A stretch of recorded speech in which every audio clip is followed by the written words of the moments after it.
ओम शांति। आज हम अपने प्रेजेंट टाइम में चारों ओर देख सकते हैं कि इकोलॉजिकल इम्बैलेंस हो गया है। तो देखते हैं परमात्मा ने अपनी मुरली में इसके लिए क्या सावधानी हमें दी है। आइए सुनते हैं।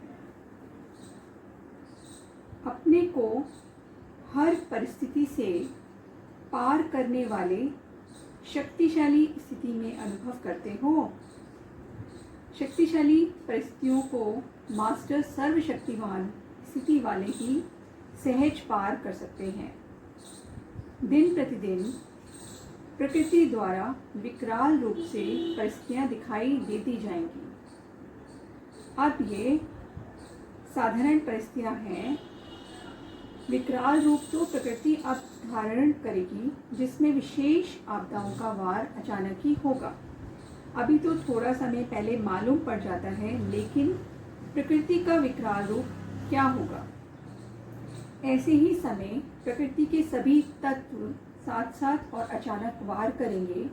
किसी भी प्रकार के प्रकृति के साधन बचाव के काम के नहीं रहेंगे और ही साधन समस्या का रूप बनेंगे। ऐसे समय पर प्रकृति के विकराल रूप का सामना करने के लिए किस बात की आवश्यकता होगी। यहाँ पे परमात्मा ने हमें जो प्राकृतिक आपदाएं आ सकती हैं उनके बारे में बताया है कि जो प्रकृति है वो अपना विकराल रूप ले सकती है।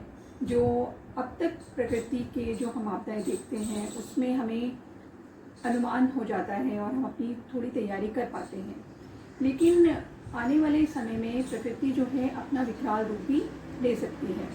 इसकी क्या वजह है कि क्योंकि हम देख रहे हैं कि जो प्रकृति भी है वो बहुत तमो प्रधान स्टेज में हो गई है। इसे हमने अपने लास्ट वीडियोस में भी डिस्कस किया है। तो अब जो टाइम चल रहा है, एक प्रकृति का जो पैराडाइम शिफ्ट होने का टाइम चल रहा है कि जो प्रकृति है उसका प्यूरिफिकेशन प्रोसेस चल रहा है। तो प्यूरिफिकेशन में क्या होगा कि जो प्रकृति है उसको सत्व प्रधान स्टेज में आना है। तो जो फेज़ है प्रकृति का वो इस फेज़ से निकलेगी कि प्रकृति को प्यूरिफाई होना है। तो तमो प्रधान से सत्व प्रधान जब होगी तो कहीं ना कहीं जो उसमें हलचल है, जैसे भूकंप है या बाढ़ है, इस तरह की आपदाएं भी आ सकती हैं। अभी जैसे कि हम देख रहे हैं कि जो प्रकृति का तमो प्रधान रूप है वो कोरोना के रूप में आया है सामने, कोरोना वायरस के रूप में सामने आया है। ऐसे ही कोई भी प्राकृतिक जो हलचल है वो हम सामने देख सकते हैं। तो अब इसके लिए ये तो एक हो गया कि हमारी परिस्थितियाँ आगे किस डायरेक्शन में जा सकती हैं प्यूरिफिकेशन प्रोसेस के दौरान। तो अब हमें क्या करना है, परमात्मा हमें क्या शिक्षा दे रहे हैं कि उसके लिए हम आत्माओं को क्या तैयारी करनी है। आइए वो हम सुनते हैं। आगे परमात्मा बता रहे हैं कि जैसे प्रकृति के 5 तत्व विकराल रूप को धारण करेंगे, वैसे ही 5 विकार भी अपनी शक्तिशाली रूप धारण करके अंतिम बार अति सूक्ष्म रूप में ट्रायल करेंगे। अर्थात माया और प्रकृति दोनों ही अपना फुल फोर्स का अंतिम दांव लगाएंगे। जैसे किसी भी स्थूल युद्ध में भी अंतिम दृश्य ह्रास पैदा करने वाला होता है और हिम्मत बढ़ाने वाला भी होता है, ऐसे ही कमज़ोर आत्माओं के लिए भी ह्रास पैदा करने वाला दृश्य होगा। मास्टर सर्वशक्तिमान आत्माओं के लिए वह हिम्मत और उल्लास देने वाला दृश्य होगा। तो यहाँ पे परमात्मा हमें बता रहे हैं कि अगर प्रकृति जो है अपने 5 तत्व के साथ अगर आक्रमण करती है, अपना वार करती है, तो हम आत्माओं को क्या करना है। हम आत्माओं को जो प्रकृति का जब हम वार देखें तो हमारे माया का जो रूप है, हमारे जो 5 विकार हैं वो भी अपना वार करेंगे उस टाइम और फुल फोर्स में करेंगे।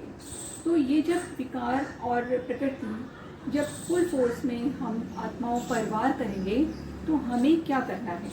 हमें जो है कमज़ोर नहीं होना है, हमें अपनी इम्यूनिटी को बढ़ाना है, जिससे कि हम इस परिस्थितियों का सामना कर पाएँ। तो हमें देखना है कि हम जो आने वाली परिस्थितियाँ होंगी उनको एक खेल की तरह देखें अपनी जो स्टेज है वो खिलाड़ी की स्टेज बनाएं। क्योंकि क्या है कि क्या होता है कि जो भी दुख दिखता है सामने, जैसे हम देख रहे हैं कि कितनी ही अकाली मृत्यु हो चुकी हैं अब तक, तो जो भी दुख होता है उसके बाद एक सुख आना होता है। तो हम इसको खेल की तरह लें कि जो आज दुख भी है वो हमें नज़र ना आते हुए हमें सुख की तरफ ले जाना है। उस जो प्रोसेस चल रहा है हम उस पर ध्यान दें और अपनी स्थिति पे ध्यान दें। तो हमें खिलाड़ी की स्टेज एक अपनी तय करनी है, तभी हम इन सब चीज़ों का सामना कर पाएंगे और हमारे अंदर जो है एक शक्ति भर पाएगी। और सामना के अलावा हमें काफ़ी कुछ सहन भी करना होगा, जिससे हमारी जो सहन शक्ति होगी, जब अंदर की शक्ति बढ़ेगी तो ये जो परिस्थितियां हैं ये खेल के रूप में लगेंगी। तो आगे हम देखते हैं परमात्मा हमें क्या बोल रहे हैं। ऐसे समय में जैसी स्थिति सुनाई उसके लिए विशेष कौन सी शक्ति की आवश्यकता होगी। सेकंड की हार जीत के खेल में कौन सी शक्ति चाहिए।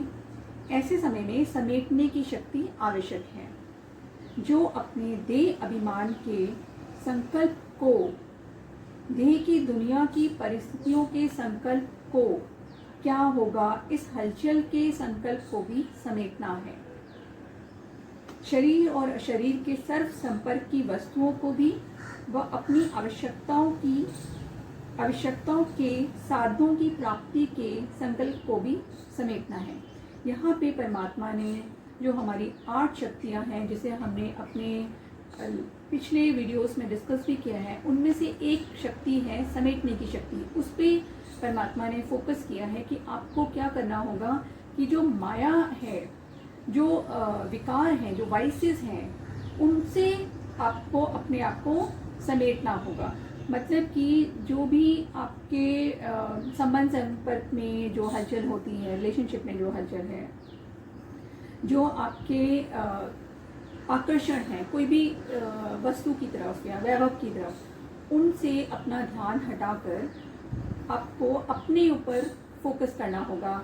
जो भी हलचल आप प्रकृति में भी देख रहे हैं या वैभव में देखें, उनसे सबसे आकर्षित ना होकर अपनी स्टेज को मेंटेन करना पड़ेगा। और यही सोचना होगा कि ये खेल समान है, अभी है, अब चला भी जाएगा, नथिंग न्यू। ये आपको ध्यान रखना पड़ेगा, क्योंकि ये एक पैराडाइम शिफ्ट है, end of the world drama cycle है। तो ये सब कुछ होना ही है, प्रकृति की सफाई हो रही है। हम ये समझ सकते हैं कि इसमें इतने जो तूफान लगे हुए हैं वो होने ही हैं। तो हमें सबको अपनी समेटने की शक्ति को याद रखना है, परमात्मा से शक्ति लेनी है, परमात्मा के संस्कारों को लेना है और हमें अपनी तैयारी करनी है।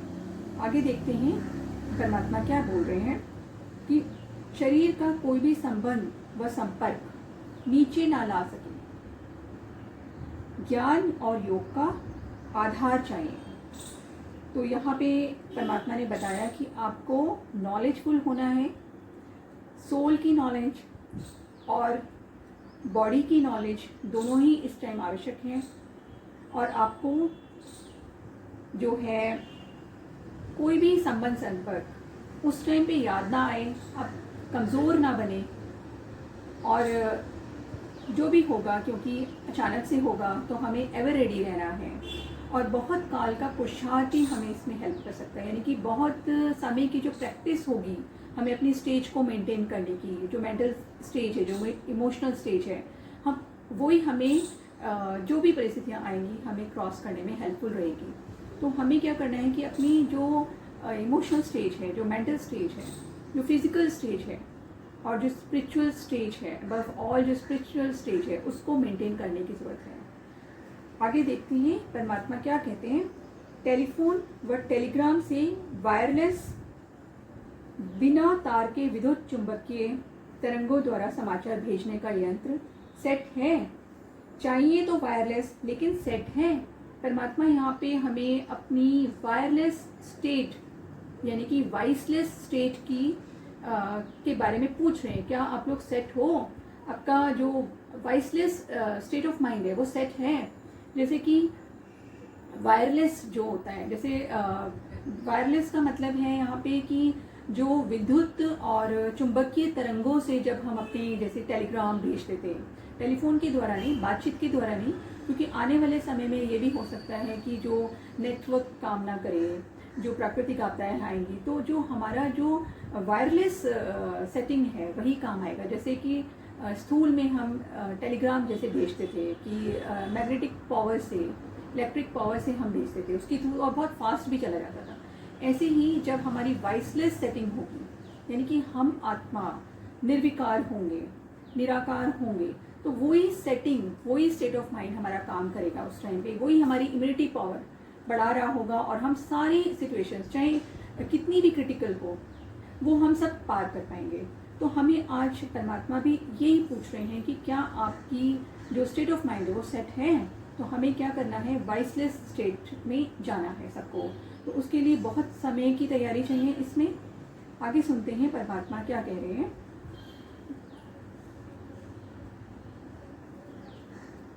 बिल्कुल वॉइसलेस, पाप रहित, वॉइसलेस बनना ही वायरलेस सेट की सेटिंग है। जरा अंश के भी अंश मात्र विकार वायरलेस के सेट को बेकार कर देगा।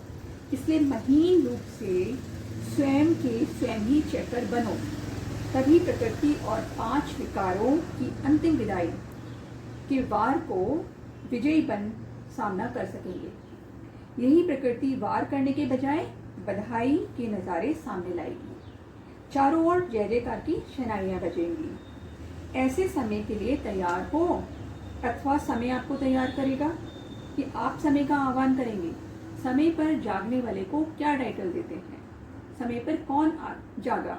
अगर समय पर जागेंगे या ये सोचेंगे कि समय तैयार कर ही देगा या समय पर हो ही जाएगा, तो यहाँ पे परमात्मा ने हमें प्रकृति जीत बनने का इशारा दिया है कि समय पर जागने की जरूरत नहीं है, समय से पहले जागिए। जब हमें किसी टाइम का अंदाजा हो जाता है तो हमें उसकी तैयारी पहले करनी पड़ती है, उसी टाइम नहीं करनी पड़ती है कि उसी टाइम नहीं होनी होती है, नहीं तो हम फेल हो जाएंगे हम सब। तो हमें क्या करना है कि हमें बिफोर हैंड तैयारी करनी है अपनी। तो जैसे भी हम देखें भी, अगर साइंस में भी हम देखते हैं कि जब कभी तूफान आने वाला होता है तो इसी तरह से जो जब प्रकृति अपनी हलचल में आए या 5 विकार आपको अपनी तरफ खींचे, अट्रैक्ट करे, तो हमें बाहर भागने की बजाय अंदर जाना है, भीतर जाना है, अंतर्मुखता होना है। हमें बाहर नहीं घबराना है, बाहर सब कुछ देखकर, हलचल देखकर घबराना नहीं है। हमें क्या करना है, कमज़ोर नहीं पड़ना है, हमें प्रकृति जीत बनना है, हमें विजयी बनना है, जिससे कि हम, हमारी जो ये प्रकृति है ये दुख का स्वरूप से सुख के स्वरूप में दिखाई पड़े। तो हमें भीतर जाना है, बाहर नहीं भागना है। कोई भी हलचल हो तो हमें अंतर्मुखता होना है, इनर स्टेबिलिटी को मेंटेन करना है, अपनी इम्यूनिटी पावर को बढ़ाना है। अभी ये जो समय चल रहा है, जब हम सब लॉकडाउन में हैं, तो हम जो बोर होने की बजाय हम अपने ऊपर काम कर सकते हैं, हम आने वाले समय के लिए तैयार हो सकते हैं। हम सब बहुत योग कर सकते हैं। जैसे बताया भी कि ये जो जीतने, प्रकृति को जीतने का जो आधार है, जो साधन है, वो योग है और ज्ञान है। तो हम सब इस टाइम पे बहुत अच्छी स्टडी कर सकते हैं, सोल के बारे में जान सकते हैं, बॉडी के बारे में जान सकते हैं, और परमात्मा से कनेक्शन कर सकते हैं, और अपने को योग के बल पे तैयार कर सकते हैं। बहुत तपस्या कर सकते हैं, मॉर्निंग आवर्स में हम तपस्या कर सकते हैं, अपनी सोच को पॉजिटिव रख सकते हैं, सात्विक अन्न लेने की प्रैक्टिस कर सकते हैं। क्योंकि आने वाले टाइम में अगर प्रकृति का आपदाएं होंगी तो हो सकता है कि जो हमारा भोजन है, जो हमारा अन्न है, वो भी हमें ना मिल रहा हो, जो हमें पानी है उसमें भी प्रॉब्लम आ रही हो। तो हमें अभी से क्या करना चाहिए, अभी से हमें इन सब चीज़ों के लिए तैयार होना चाहिए। इकोनॉमिकल इम्बैलेंस भी हम देख ही रहे हैं कि कैसा हो रहा है, तो हमें अपना अनाज के रख लेना चाहिए। इकोनॉमी जो है, जो डाउन जा रही है, तो उससे भी हमें थोड़ा सा अपने को सावधान कर लेना चाहिए। तो इन सब की तैयारी की हमें ज़रूरत है।